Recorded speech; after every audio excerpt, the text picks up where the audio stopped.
नमस्कार। VM classes आप सभी के लिए लेकर आया है अपोह तंत्र के जो हैंड रिटन नोट्स हैं वो है। इसमें आप सभी को बहुत अच्छे कंटेंट मिलने वाला है और इसके बाद जो क्लासें होगी अपोह तंत्र कंप्लीट होने के बाद इसके हम क्वेश्चन करेंगे। जो पिछले साल जो भी कंपटीशन एग्ज़ाम के अंदर जितने भी क्वेश्चन आए हुए हैं उसका हम अध्ययन करने वाले हैं। तो पहले हम इसके बारे में थ्योरी पढ़ेंगे, फिर उसके बाद इसका एमसीक्यू जो जितने भी क्वेश्चन बनेंगे वो हम करने वाले हैं। तो देखिए, अपोह तंत्र क्या होता है। जब एक छोटी छोटी शाखा में अनेकों छोटी शाखाएं आकर मिल जाती है तो मुख्य शाखा के तंत्र का निर्माण करते हैं, जिसे क्या बोलते हैं, अपोह तंत्र कहते हैं। राजस्थान में अपोह तंत्र को कितने भागों में बांटा गया है? 2 भागों में बांटा गया है। तो कौन कौन से अपोह तंत्र होते हैं? नदियों का अपोह तंत्र, नदियों का जो अपोह तंत्र होता है, और दूसरा होता है झीलों का तंत्र। नदियों का अपोह तंत्र मतलब कि आंतरिक नदी, बंगाल की खाड़ी की ओर बहने वाली नदी, अरब सागर की ओर बहने वाली नदी। जो आंतरिक नदी है वो कितना परसेंट भाग बनाती है? 60.0%। और बंगाल की खाड़ी बनाती है 23.6। अरब सागर की ओर बहने वाली नदी कितना बनाती है? 17.3% बनाती है। झीलों का तंत्र, झीलों में कौन कौन से क्या आते हैं? खारे पानी की झीलें आती है और मीठे या जिसको ताज़े पानी की झील कहते हैं वो इसके अंदर सम्मिलित होते हैं।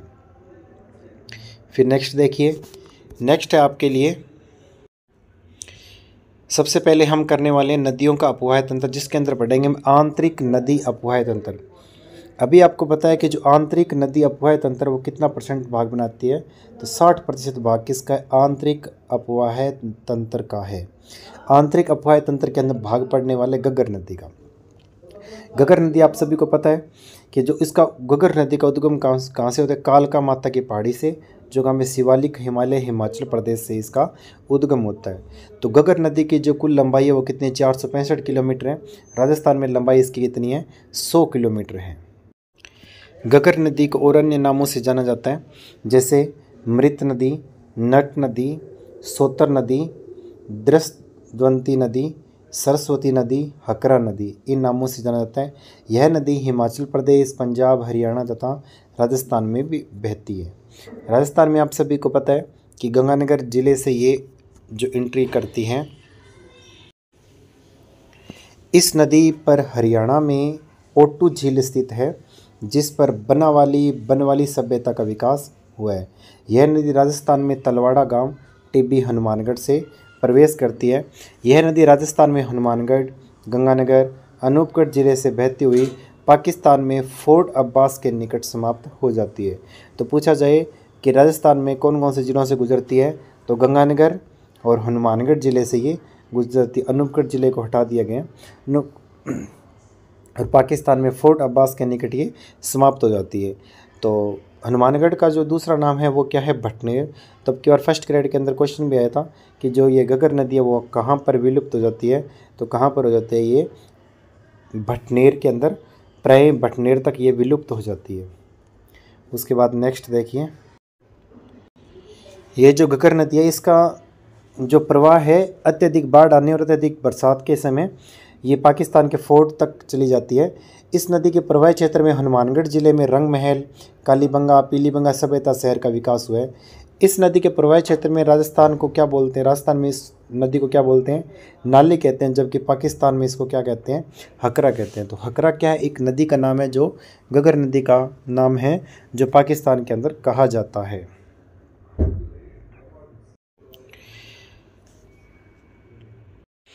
फिर जो नेक्स्ट नदी है वो है कांतली नदी। अभी हम आंतरिक प्रवाह की नदी का अध्ययन कर रहे हैं।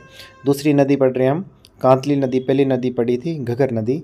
इसका कांतली नदी का जो उद्गम है वो कहाँ से हुआ है? खंडेला की पहाड़ी से हुआ है।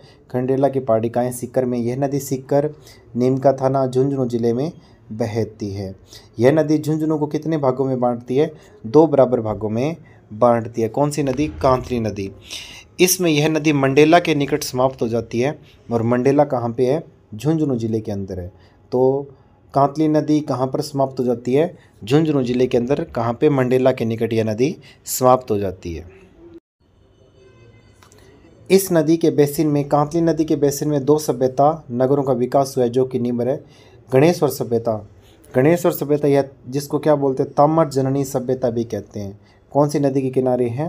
कांतली नदी के किनारे है। फिर दूसरी सुनारी या खेतड़ी सभ्यता, यह एक लोह युगीन सभ्यता है। यह नदी राजस्थान में आंतरिक अपवाह की सबसे लंबी नदी है। कौन सी आंतरिक अपवाह की सबसे लंबी नदी है? कांतली नदी है। फिर नेक्स्ट देखिए, फिर तीसरा है काकनी। काकनी या जिसको काकने या मसूरती नदी भी कहते हैं। इसका जो उद्गम है वो कोटरी गांव की पहाड़ी जैसलमेर से होता है, जिसकी लंबाई कितनी है? 17 या 27 किलोमीटर है। यह कुछ बुक्स के अंदर 17 लिखा हुआ है, कुछ में 27 लिखा हुआ है, तो कन्फ्यूज़ होने की ज़रूरत नहीं है। जो ऑप्शन के अकॉर्डिंग आए वही करना है। यदि दोनों आए तो आप 17 इसको क्लिक करोगे। फिर है ये आंतरिक अपवाह की नदियों में सबसे क्या है? छोटी नदी है। जो कांतली नदी है वो सबसे बड़ी थी, और सबसे छोटी कौन सी है? काकनी नदी है। यह नदी भुज झील का या प्लाया झील का निर्माण करते हुए क्या हो जाती है? समाप्त हो जाती है।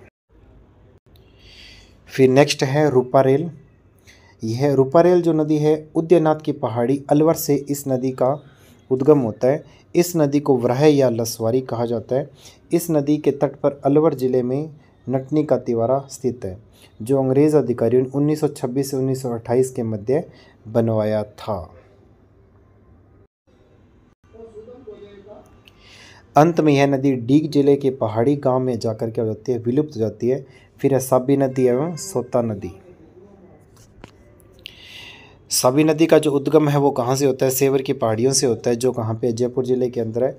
ये नदी जयपुर में बहने के बाद कोटपुतली कस्बे के निकट सोता नदी से मिल जाती है। सोता नदी का उद्गम जो है विराट की पहाड़ी, जो कहाँ पे? कोटपुतली से होता है। कोटपुतली कस्बे के बाद इन दोनों शाखाओं के मिलने से इन्हें साबी या सोता के नाम से जाना जाता है। फिर अलवर एवं खैरतल जिले में बहती हुई यह नदी हरियाणा के मानेसर गांव के निकट पटौती गांव में विलुप्त हो जाती है। फिर जो नेक्स्ट है वो है मेंथा नदी। मेंथा नदी का उद्गम कहाँ से होता है? मनोहरपुर की पहाड़ी जयपुर से होता है। जयपुर ग्रामीण में बहने के बाद यह डीडवाना जिले में बहती है। इस नदी के तट पर लूणवा जैन तीर्थ स्थल स्थित है। अंत में यह नदी सांबर झील में जाकर क्या होती है? गिर जाती है। फिर जो है रूपनगढ़ नदी। इसका जो उद्गम है सलेमाबाद की पहाड़ी अजमेर से होता है। यह नदी अजमेर, दूध, जयपुर ग्रामीण में बहती है। अंत में सांबर झील में जाकर क्या होती है? गिर जाती है। तो इसी के साथ जो हमारी आंतरिक प्रवाह की जो नदियां हैं वो कंप्लीट होती है। फिर जो नेक्स्ट फिर देखिए, सांबर झील में लवणता बढ़ाने का श्रेय किसको जाता है? मेंथा नदी को जाता है। देखिए आंतरिक प्रवाह की नदियाँ हमने पढ़ ली है। फिर नेक्स्ट जो है बंगाल की खाड़ी की ओर बहने वाली नदियाँ का उद्गम और अपवाह तंत्र। बंगाल की खाड़ी में बाणगंगा,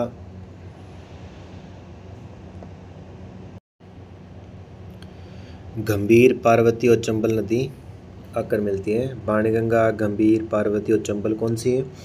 बंगाल की खाड़ी में आकर गिरती है। फिर देखिए बाणगंगा नदी, एक एक करके हम सारी नदियों का विस्तार से वर्णन करेंगे।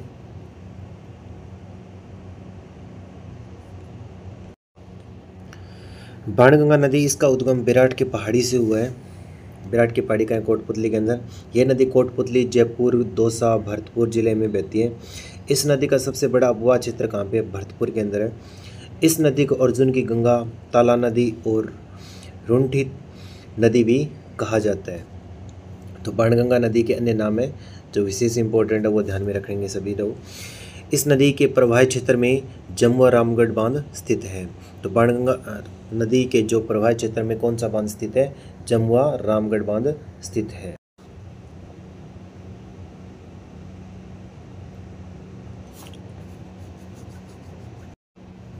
फिर जो दूसरा है वो है कोटा बैराज। इस बांध के जल का जो उपयोग है वो सिंचाई के लिए किया जाता है। तो कोटा कौन से? चंबल नदी पर बना हुआ बांध जिसका उपयोग किसके लिए किया जाता है, सिंचाई के लिए जाता है, वो कौन सा कोटा बैराज है।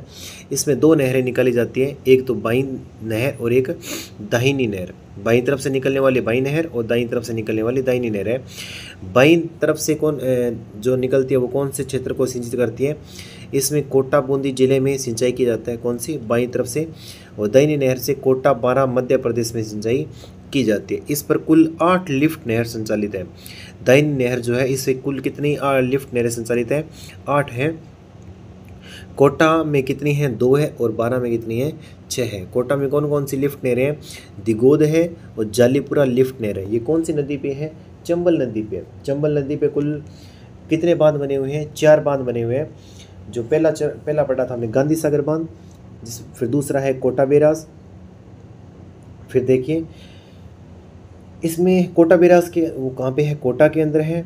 और इसके अंदर कुल कितने लिफ्ट नहरें संचालित है, 8 नहरें हैं। कोटा के अंदर कितनी है, 2 है, और बारां के अंदर कितनी है, 6 है। और कोटा के अंदर कौन कौन सी है, दिगोद व जालीपुरा लिफ्ट नहर। जालीपुरा लिफ्ट नहर कहाँ पे है, कोटा में है, और जो चंबल नदी पे बनी हुई है। फिर है बारां के अंदर अंता लिफ्ट नहर, अंता माइनर लिफ्ट नहर, सोरखंड, गणेशगंज, कंचारी, पंचेत लिफ्ट नहर। फिर है देखिए दूसरा चरण। दूसरे चरण में कौन सा बांध बना था, राणा प्रताप सागर बांध, जो कब बना था, 1917 में बना था। ये कहाँ पे, राउतबाटा चित्तौड़गढ़ में। यह जल आयतन व जल उत्पादन की दृष्टि से राजस्थान का सबसे बड़ा बांध है। विद्युत उत्पादन क्षमता कितनी है, 172 मेगावाट है। तो राणा प्रताप जल आयतन व जल उत्पादन की दृष्टि से पूछा जाए कि सबसे बड़ा बांध कौन सा है, तो सबसे बड़ा बांध कौन सा है, राणा प्रताप सागर बांध, जिसका निर्माण कब हुआ था, 1970 ईस्वी के अंदर हुआ था। फिर है इसकी जो विद्युत उत्पादन क्षमता वो कितनी है, 172 मेगावाट है, जो 43 मेगावाट और 4 इकाई संचालित, तो टोटल कितनी होगी, 172 मेगावाट हो गई। फिर है तीसरा चरण। तीसरे चरण में जो बांध बना था वो था जवाहर सागर बांध। जवाहर सागर बांध कहाँ पे है, कोटा बूंदी के अंदर है। इसकी जो विद्युत उत्पादन क्षमता वो कितनी है, 99 मेगावाट है, जो 33 मेगावाट की 3 इकाई संचालित, जिससे 99 मेगावाट विद्युत उत्पादन क्षमता होती है। तो हमने पढ़ा है कि चंबल नदी पे टोटल कितने बांध बने हुए हैं, 4 बांध बने हुए हैं। पहला बांध कौन सा था, गांधी सागर। दूसरा कौन सा था, राणा प्रताप सागर बांध। तीसरा कौन सा था, जवाहर सागर बांध। चौथा हमने कोटा बैराज पढ़ा था। तो 3 चरणों के अंदर टोटल कितने बांध बने हैं, 4 बांध बने हैं। तो पहले चरण में कौन कौन से बने थे, गांधी सागर और कोटा बैराज। फिर है दूसरे चरण में राणा प्रताप सागर बांध बना, और तीसरे चरण में जवाहर सागर बांध बना। तो इस प्रकार से ध्यान रखना है आप सभी को। फिर देखिए चंबल नदी घाटी परियोजना की जो विद्युत उत्पादन क्षमता है वो टोटल कितनी हुई है, चंबल नदी विद्युत उत्पादन क्षमता है वो है 386 मेगावाट हुई है, जिसमें से 193 मेगावाट विद्युत राजस्थान को उपलब्ध करवाई जाती है और 193 मेगावाट मध्य प्रदेश को उपलब्ध करवाई जाती है। फिर देखिए इस चंबल नदी को हम डायग्राम की सहायता से समझते हैं। इसकी जो सहायक नदी है वो किस प्रकार से, देखिए चंबल नदी का उद्गम जानाबाव की पहाड़ी से होता है, यहाँ से, और इस प्रकार से ये नदी इन जिलों में से होकर बहती है। आप देख रहे हैं कि जो बनास नदी है वो देखिए स्वयंवरपुर के क्षेत्र, टोंक, साहेबपुरा, भीलवाड़ा, राजसमंद, इस प्रकार से बह रही है। और कुनू नदी करौली में से निकल रही है, और पार्वती नदी जो है बारा के क्षेत्र और बूंदी में से क्षेत्र में से निकल करके 12 क्षेत्र में से प्रवाहित हो रही है। काली सिंध नदी आप सभी देख रहे हैं कि कोटा और बूंदी क्षेत्र से इस निकल रही है, झालावाड़ में प्रवाहित हो रही है। फिर इस प्रकार से ये फिर है कुराल नदी, ब्राह्मणी नदी, इस प्रकार से ये नदियाँ ये इस क्षेत्र में प्रवाहित होती है। आप देख पा रहे हैं कि जो चंबल नदी जो है वो कहाँ से निकल रही है, जो चंबल नदी है वो जनाबाव पहाड़ी से निकल रही है। और जनाबाव की पहाड़ी कहाँ है, मध्य प्रदेश के अंदर है, जहाँ से इस चंबल नदी का क्या होता है, उद्गम होता है। तो इस प्रकार से डायग्राम की सहायता से हम समझ सकते हैं इसको। फिर नेक्स्ट हम इसकी जो सहायक नदियाँ हैं उनका अध्ययन करेंगे। देखिए सहायक नदियाँ चंबल नदी की। फिर चंबल की सहायक नदियाँ, पहली नदी है ब्राह्मणी।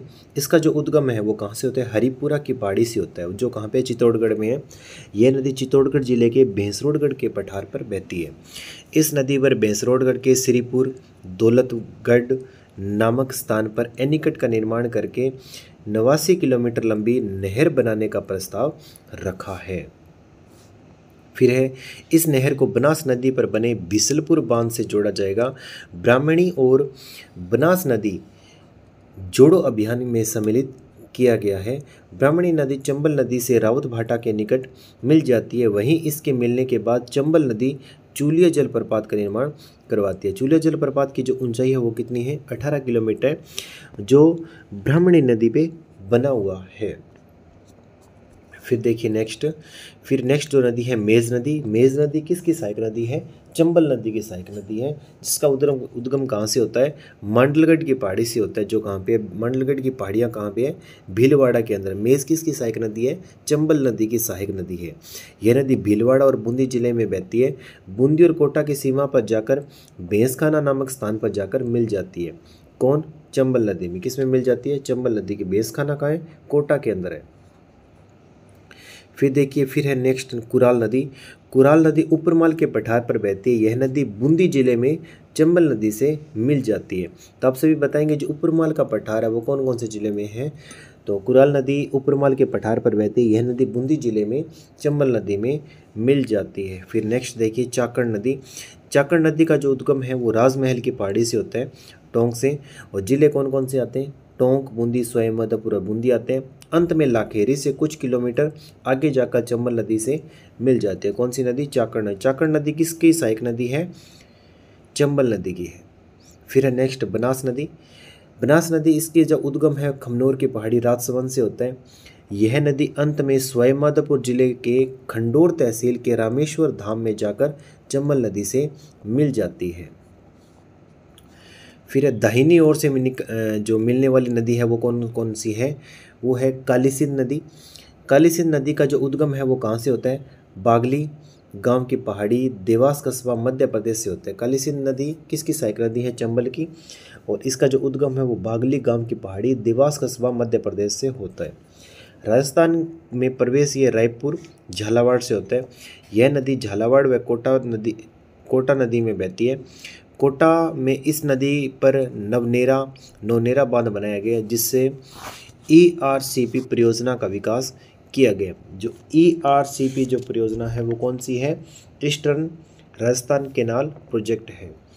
मतलब कि इसको हिंदी में पूर्वी राजस्थान नहर परियोजना ERCP कौन सी है? ERCP का जो परियोजना का विकास है वो कौन सी नदी? काली सिंध नदी। और काली सिंध नदी और इस नदी पर कौन सा बांध? नवनेरा और नौनेरा बांध बनाया गया, जिसका परियोजना नवनेरा बांध का जो निर्माण है वो कौन सी परियोजना के तहत हुआ था?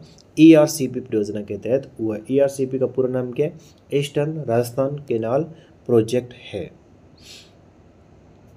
फिर देखिए नेक्स्ट, इस परियोजना के जो अंतर्गत पार्वती, काली सिंध व चंबल नदी का अतिरिक्त जल इस परियोजना के माध्यम से राजस्थान में कितने जिलों में? 21 जिलों में उपलब्ध करवाया जाता है। इससे लगभग 2 लाख हेक्टेयर क्षेत्र लाभान्वित होगा। 4 लाख हेक्टेयर के क्षेत्र को सिंचित किया जाएगा। अंत में काली सिंध नदी नौनेरा नामक स्थान पर चंबल नदी में मिल जाती है। फिर इसके बाद जो हम देखेंगे काली सिंध नदी है उसकी जो कुछ सहायक नदियाँ वो इस प्रकार से है। देखिए, काली सिंध नदी की जो सहायक नदियाँ वो है आहू। इसका उद्गम जो है सुसनेर की पहाड़ी मध्य प्रदेश से होता है। इसको हम बाद में एक बार लास्ट में डायग्राम की सहायता से, आरेखीय डायग्राम की सहायता से और समझेंगे। देखिए, काली सिंध नदी का जो उद्गम है वो कहाँ से होता है? आहू से होता है। इसका जो काली सिंध नदी की सहायक नदी है वो कौन सी है? आहू है। और आहू का जो उद्गम है वो सुसनेर की पहाड़ी मध्य प्रदेश से होता है। यह नदी झालावाड़ जिले के नंदपुर गांव में प्रवेश करती है। झालावाड़ जिले में बहती हुई गागरोन जिले के निकट काली सिंध से मिल जाती है। आहू देश की पहली नदी है जो नदी जोड़ो अभियान में सम्मिलित की गई।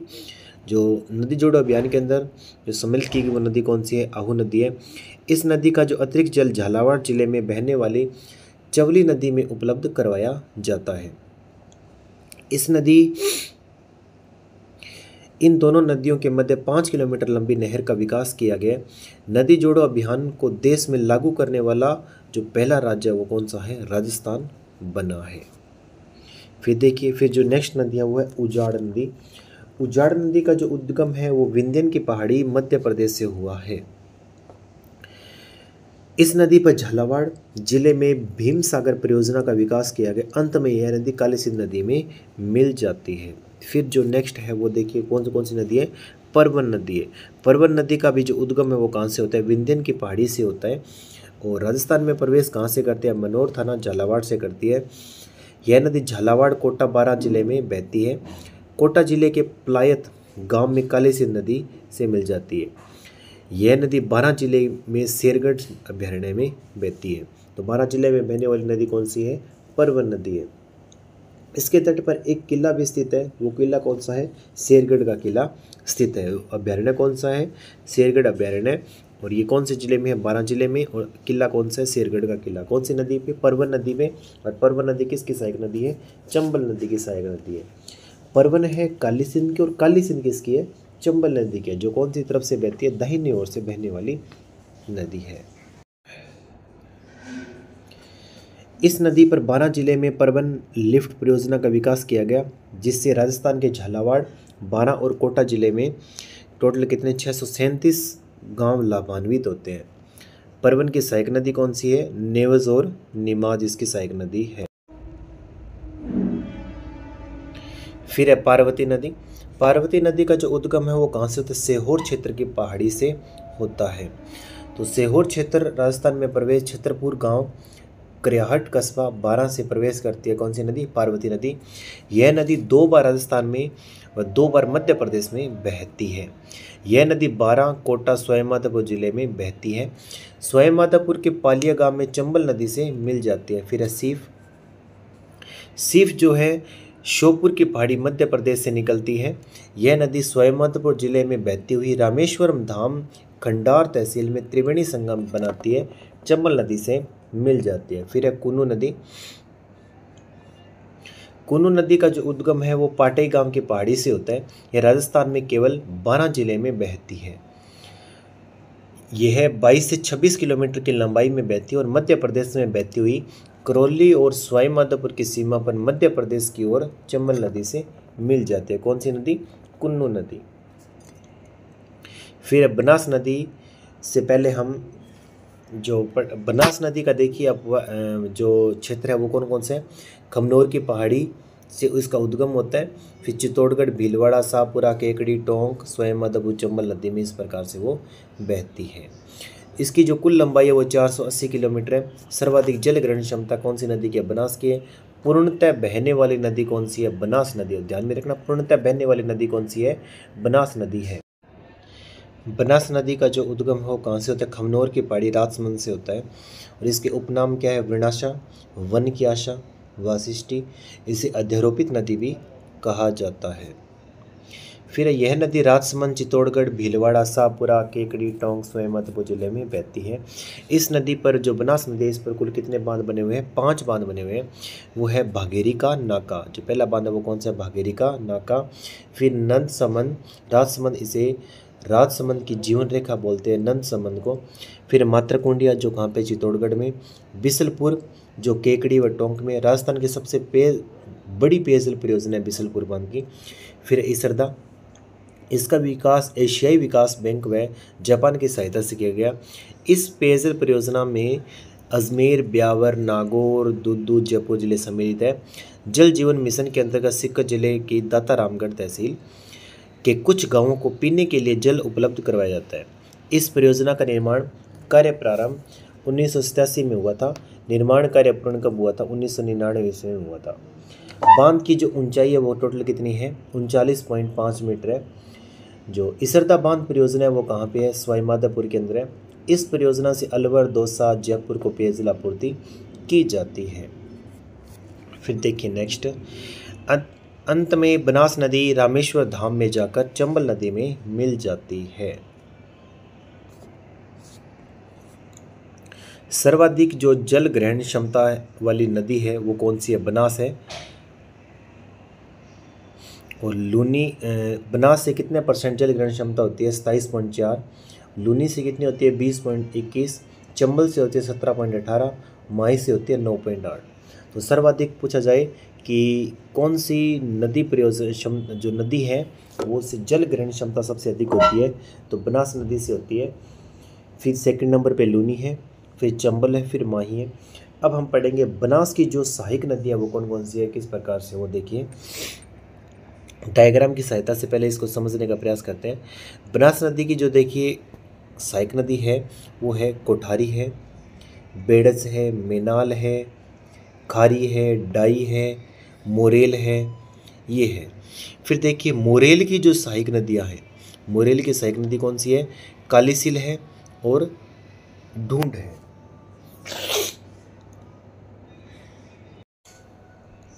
फिर देखिए खारी नदी जो है, खारी नदी की सहायक नदियाँ कौन कौन सी है? बांडी और मानसी नदी है।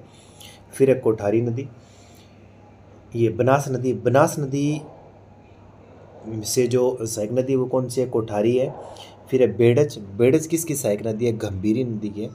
बेड़च देखिए जो बेड़च से कौन सी सहायक नदी निकलती है? गंभीरी नदी निकलती है। इस प्रकार से इन सहायक नदियों को भी ध्यान में रखना है, कौन सी किसकी सहायक नदी है। खारी की जो सहायक नदी है वो कौन सी है? बांडी और मानसी है। और कोठारी जो किसकी सहायक नदी है? बनास नदी की है। इस प्रकार से इन नदियों का क्रम थोड़ा ध्यान में रखना।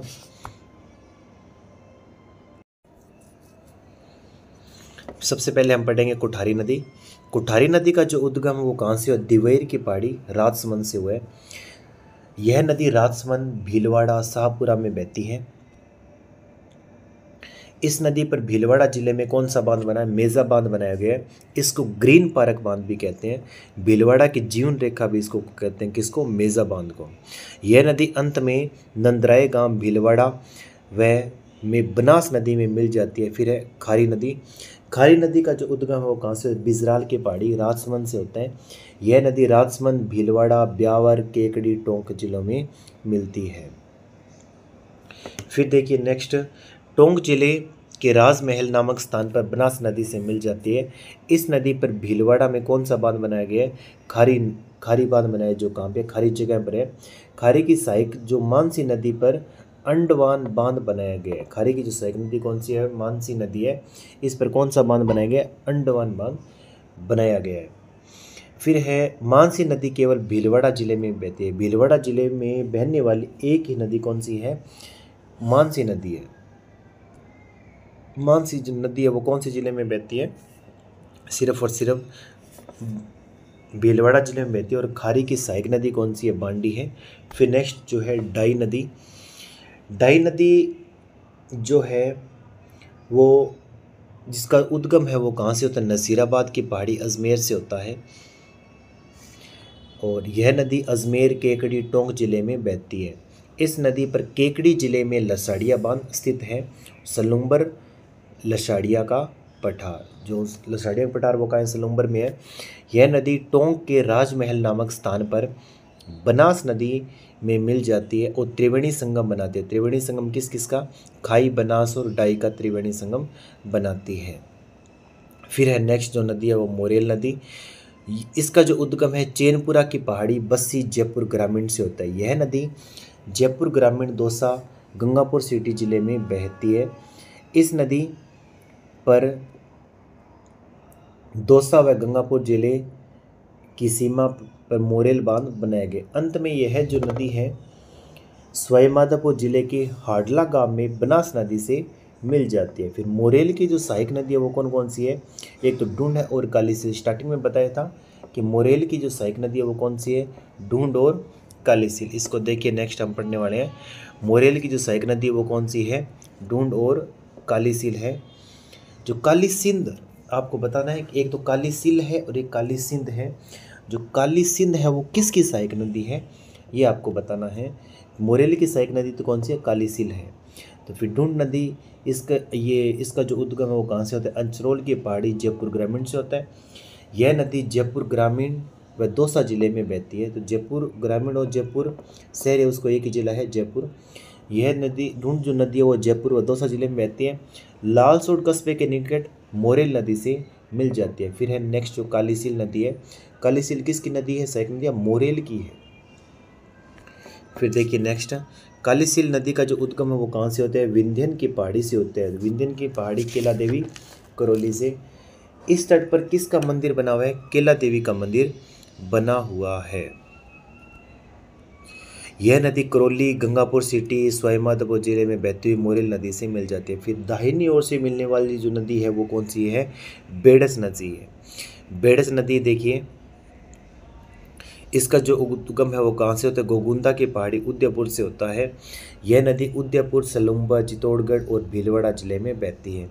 प्रारंभ में इस नदी को उदय सागर झील से पूर्व आयड़ नदी कहा जाता है। इस नदी के बाद इसे बेडस नदी भी कहा जाता है। इस नदी पर सलुम्बर जिले में कौन सा बांध बनाया गया? मदार बांध बनाया गया। चित्तौड़गढ़ जिले में गोसुंडा बांध भी बनाया गया। गोसुंडा बांध से चित्तौड़गढ़ शहर को जलापूर्ति की जाती है। अंत में यह नदी भीलवाड़ा जिले में बिगोद नामक स्थान पर बनास नदी से मिल जाती है। बेडस की जो सहायक नदी है वो कौन सी है? गंभीरी नदी। इसका जो उद्गम है वो कहाँ से होता है? जावद की पहाड़ी से होता है। जो बेडस नदी की जो सहायक नदी है वो कौन सी है? गंभीरी नदी। इसका जो उद्गम कहाँ से? जावद की पहाड़ी से होता है। यह कहाँ से प्रवेश करती है? ये चित्तौड़गढ़ जिले से। गंभीरी नदी कहाँ से प्रवेश करती है? चित्तौड़गढ़ जिले से प्रवेश करती है। और कौन से स्थान पे? निम्बाहेड़ा। कौन से स्थान से प्रवेश करती है? निम्बाहेड़ा स्थान से प्रवेश करती है। फिर है चित्तौड़गढ़ जिले में बहती हुई चटियावाली गांव में बेडस नदी से मिल जाती है। बेडस व गंभीरी नदी के मध्य में कौन सा पठार है? मेसा का पठार स्थित है। फिर है मेनाल नदी। मेनाल नदी का जो उद्गम है वो कहाँ से होता है? मांडलगढ़ की पहाड़ी से होता है।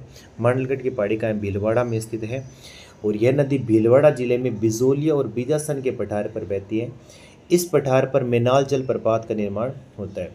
अंत में यह नदी बिगोद नामक स्थान पर बनास नदी से मिल जाती है। यहाँ त्रिवेणी संगम का निर्माण होता है। इसी के साथ जो हमारा अरब सागर से बहने वाली जो नदियाँ थी, अरब सागर से बहने वाली नदियाँ हम आगे पढ़ने वाले। अभी हमने पढ़ी है बंगाल की खाड़ी से बहने वाली नदियाँ। तो बंगाल की खाड़ी से बहने वाली नदियों के बारे में हमने विस्तार से पढ़ा है अभी। तो इसके जो डायग्राम अभी आपको बीच बीच में दिखाए थे वो उन डायग्राम को ध्यान से देखना है। कौन सी नदी किसकी सहायक नदी है और कौन सी नदी का जो उद्गम है वो कहाँ से होता है, किस प्रकार से, ये आपको थोड़ा ध्यान में रखना है। नेक्स्ट है अरब सागर से बहने वाली नदी। अरब सागर से बहने वाली नदी कौन सी? साबरमती है, पश्चिमी बनास है, माही और लूनी है। साबरमती, पश्चिमी बनास, माही और लूनी कहाँ से बहती है? अरब सागर से बहती है। तो पहले हम पढ़ेंगे साबरमती। साबरमती देखिए गुजरात से आती है और राजस्थान में प्रवेश करती है।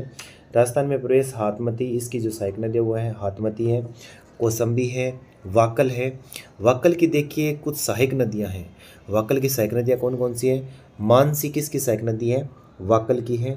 मेशवा है, माजम है, ये किसकी सहायक नदी है? वाकल की है। और वाकल किसकी सहायक नदी है? साबरमती की है। फिर वाकल के बाद जो नदी निकलती है वो है सेई, जो कहाँ पे? पदराड़ा गांव से स्टार्ट होती है ये। इसके बाद हम इसका विस्तार से अध्ययन करेंगे। देखिए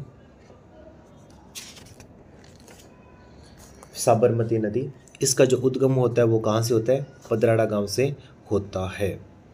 देखिए साबरमती नदी, इसका जो उद्गम कहाँ से होता है? पदराड़ा गांव से होता है, जो कहाँ पे? उदयपुर में है। यह नदी उदयपुर जिले में बहती हुई गुजरात राज्य में बहती है। गुजरात में इस नदी के तट पर गांधी सागर व अहमदाबाद शहर स्थित है। यह गुजरात की प्रदूषित नदी है। तो गुजरात की प्रदूषित नदी कौन सी है? साबरमती नदी है।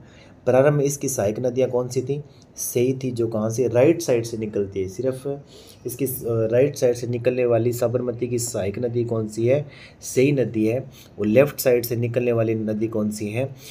वाकल है, मानसी है, मेशवा है, माजम है, कौसंबी है, हाथमती है। नदी उदयपुर जिले में बहती है।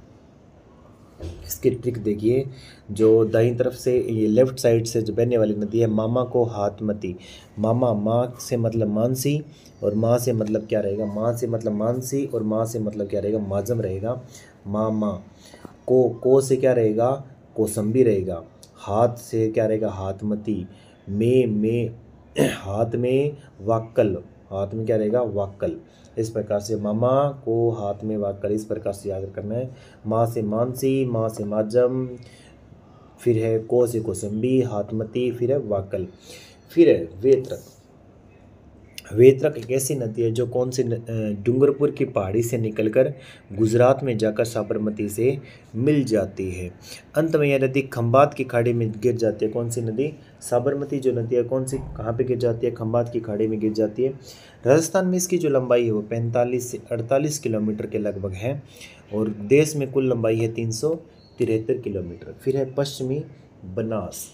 पश्चिमी बनास का जो उद्गम वो कहाँ से होता है, नया सानवारा गांव की पहाड़ी सिरोही से इसका उद्गम होता है। तो पश्चिमी बनास का जो उद्गम वो कहाँ से होता है, नया सानवारा गांव की पहाड़ी सिरोही से इसका उद्गम होता है।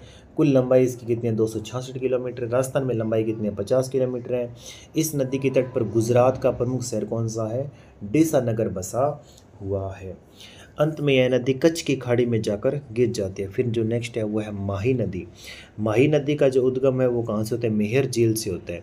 माही नदी का उद्गम कहाँ से होता है, मेहर झील से होता है। मेहर झील अमराहू स्थान धौर जिला मध्य प्रदेश। कुल लंबाई इसकी कितनी है, 576 किलोमीटर है और राजस्थान में इसकी लंबाई कितनी है, 171 किलोमीटर है। यह नदी राजस्थान में बांसवाड़ा जिले के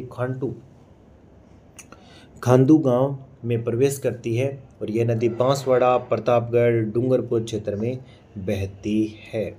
यह नदी बांसवाड़ा व डूंगरपुर जिले की सीमा बनाती है। यह नदी कर्क रेखा को 2 बार काटती है और उल्टे यू आकार कर्क रेखा को 2 बार काटने वाली नदी कौन सी है, माही नदी है। कौन सी नदी है, माही नदी है। और माही नदी किसकी सहायक नदी है, कमेंट करके जरूर बताएंगे। माही नदी जो है किसकी सहायक नदी है, साबरमती की सहायक नदी है। इस नदी के जो माही नदी के जो उपनाम है वो क्या है, आदिवासियों की गंगा, कांटल की गंगा, वागड़ की गंगा, किसके उपनाम है, माही नदी के उपनाम है। अंत में यह नदी गुजरात में बहती हुई खंबात की खाड़ी में गिर जाती है। माही की सहायक नदियाँ देखिए, माही की जो उल्टे यू आकार की होती है और कर्क रेखा को कितनी बार काटती है, 2 बार। फिर देखिए खेड़े या बनाकबोरी यहाँ से स्टार्ट है और मोरेन, सोम, गोमती, जाखम, हरण, चाप, इरू, इस प्रकार से ये माही नदी की सहायक नदियाँ हैं। फिर नेक्स्ट देखिए, माही नदी घाटी परियोजना वो राजस्थान में गुजरात की संयुक्त परियोजना है। राजस्थान में गुजरात की संयुक्त परियोजना कौन सी है, माही नदी है। और राजस्थान को इसका हिस्सेदारी कितनी है, 55% है और गुजरात की कितनी है, 45। इस परियोजना में 2 चरणों में कुल कितने बांध के निर्माण हुए हैं, 3 बांध के निर्माण हुए हैं। इस परियोजना में गुजरात की हिस्सेदारी कितनी है, 55 है। राजस्थान की कितनी है, 45 है। पहला चरण कहाँ पे है, पहला चरण में माही नदी पर बांध बना था, माही बजाज सागर बांध, जो कहाँ पे है, बांसवाड़ा के अंदर स्थित है। इसकी जो लंबाई है वो कितने, 3100, माही बजाज सागर बांध की लंबाई कितनी, 3108 मीटर है। राजस्थान का सबसे लंबा बांध है कौन सा, माही बजाज सागर बांध। 1983 में इसे राष्ट्र को समर्पित कर दिया गया। उद्घाटन इसका तत्कालीन प्रधानमंत्री श्रीमती इंदिरा गांधी जी के द्वारा किया गया। माही बजाज सागर बांध से जो विद्युत उत्पादन क्षमता वो कितनी होती है, 140 वाट होती है। 45 वाट की 2 इकाई है और 25 वाट की 2 इकाई है, तो टोटल 140 वाट है। यह गांधी जी के 5वें पुत्र जमनालाल बजाज को समर्पित है। फिर नेक्स्ट है कागदी पिकअप। कागदी पिकअप का बांसवाड़ा में यह माही बजाज सागर बांध का सहायक बांध है।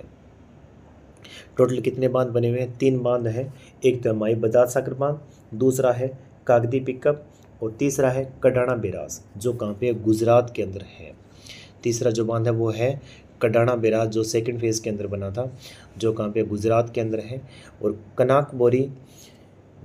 बनाकबोरी बांध गुजरात खेड़ा जिला, यह बांध सिंचाई के लिए बनाया गया। फिर इसकी जो सहायक नदी है दाहिने ओर से मिलने वाली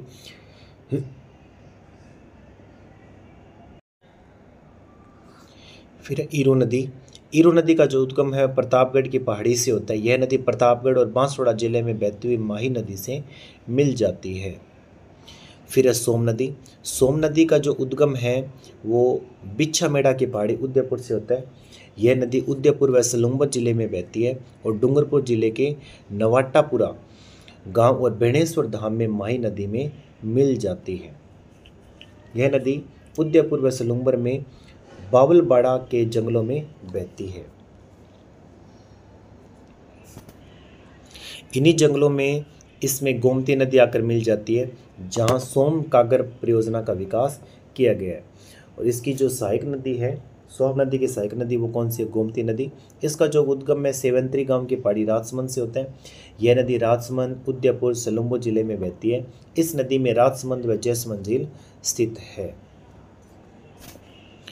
फिर देखिए अंत में यह नदी बावलबाड़ा के जंगलों में सोम नदी से मिल जाती है। इन दो बिंदुओं के संगम पर सोम कागदर परियोजना का विकास किया गया।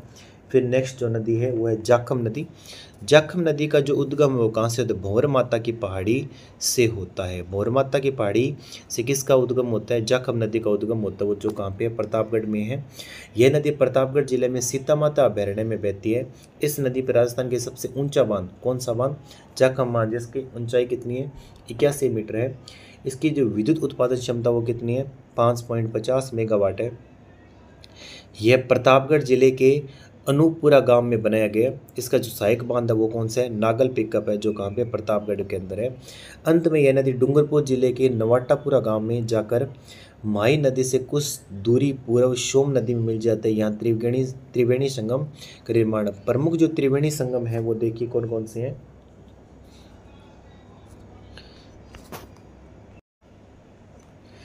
पहला है बनास, बेड़च और मेनाल।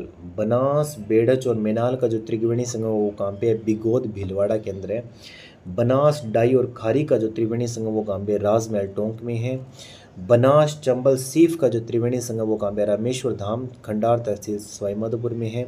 माई सोम जाखम का जो त्रिवेणी संगम वो कहाँ? नवाटापुरा गांव, बेणेश्वर धाम, डूंगरपुर के अंदर। इस प्रकार ये जो त्रिवेणी संगम है वो आप ध्यान में रखेंगे। फिर जो नेक्स्ट नदी है वो कौन सी है? मोरेन नदी। मोरेन नदी का जो उद्गम वो कहाँ से होता है? डूंगरपुर की पहाड़ी से होता है। यह नदी केवल डूंगरपुर जिले में बहती है।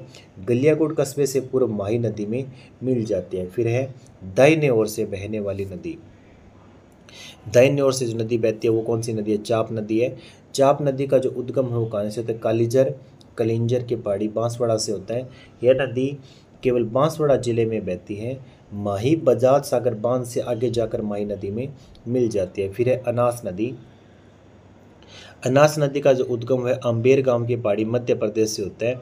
यह नदी बांसवाड़ा जिले के मेलीखेड़ा नामक स्थान में प्रवेश करती है। डूंगरपुरा और बांसवाड़ा जिले में बहती है कौन सी नदी? अनास नदी।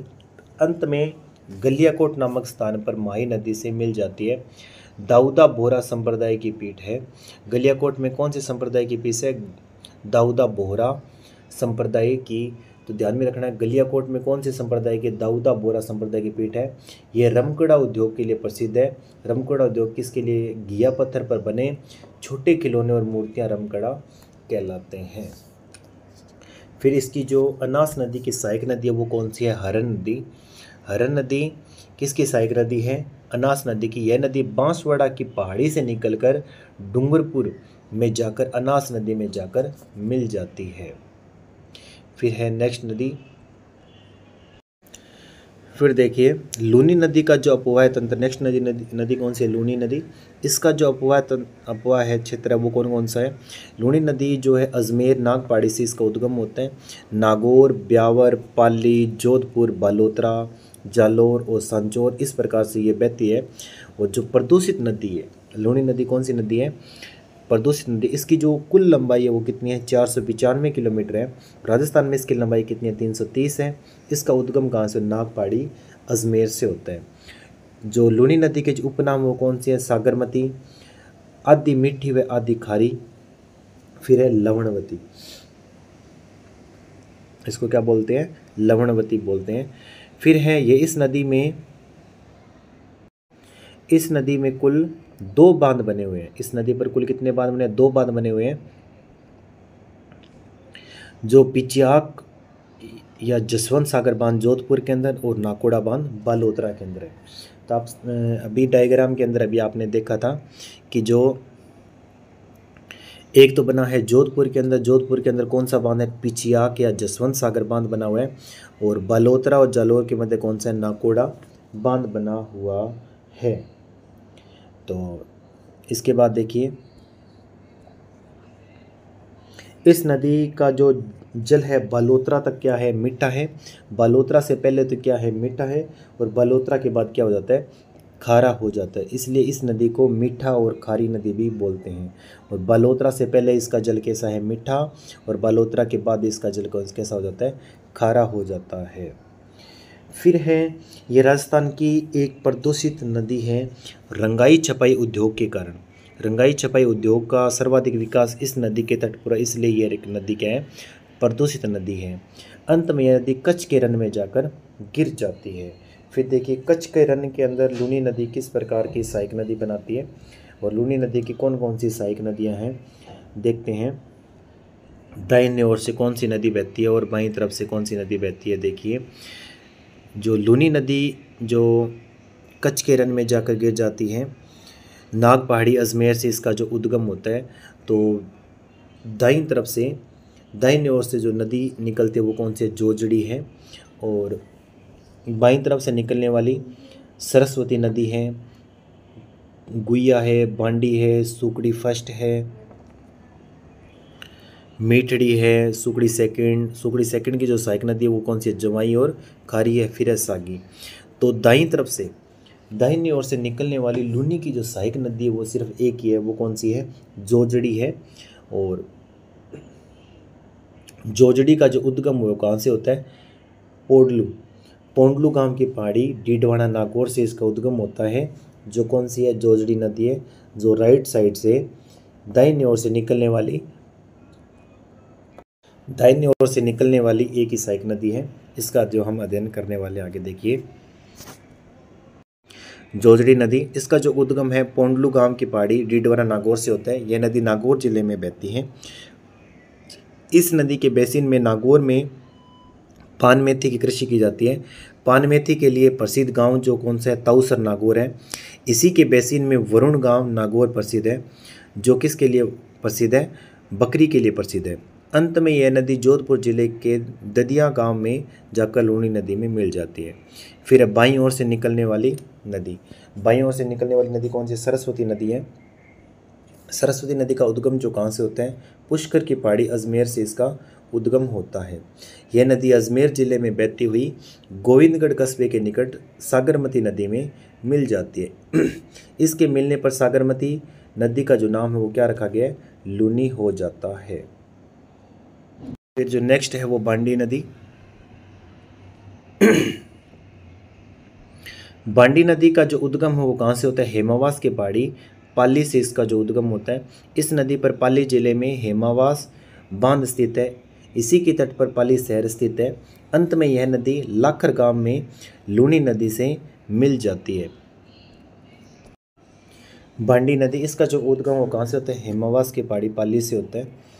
और इस नदी पर पाली जिले पर हेमावास बांध स्थित है।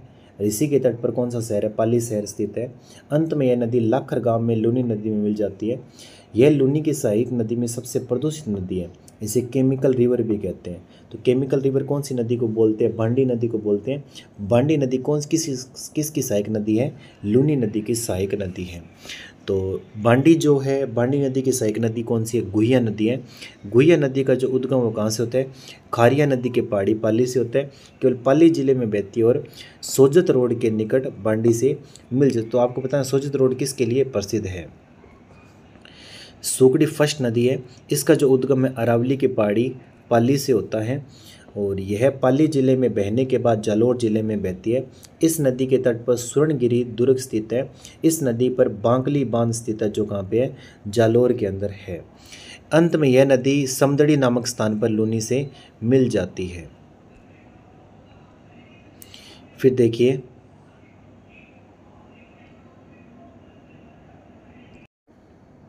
फिर है मीठड़ी नदी।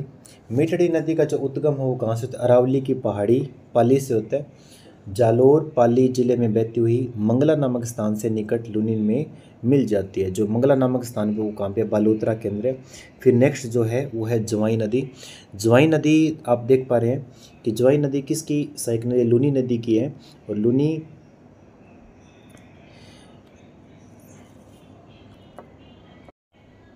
ज्वाई का जो उद्गम है वो कहाँ से होता है? गोरिया गांव की पहाड़ी पाली से इसका क्या होता है?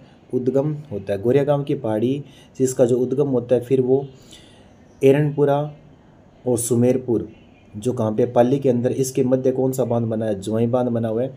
फिर इसके बाद साइला गांव से कौन सी निकलती है? खारी नदी निकलती है।